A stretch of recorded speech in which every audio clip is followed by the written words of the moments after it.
Hello everyone, আসসালামু আলাইকুম।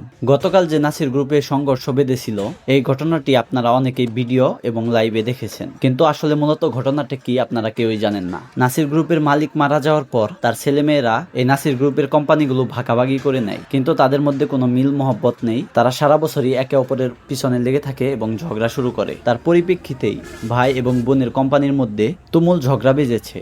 কিন্তু এই ঝগড়ার বলি হচ্ছে সাধারণ ওয়ার্কারগুলো, কারণ মালিকদের টাকা পয়সা আছে, তারা এই সংঘর্ষে জড়ায় না। তারা টাকা খাটিয়ে এই শ্রমিকদের দিয়ে ঝগড়া বাজায়। এই ঝগড়ায় আহত হয় শ্রমিকরাই। আমি এখন পর্যন্ত জানতে পারলাম বেশ কয়েকজন আহত হয়েছে, অনেকের মাথা ফেটে গেছে। রক্তের ভাই বোন হওয়া সত্ত্বেও তাদের মধ্যে কোনো মিল নেই, আর তাদের এই হিংসা এবং ঝগড়ার বলি হচ্ছে সাধারণ শ্রমিকরা।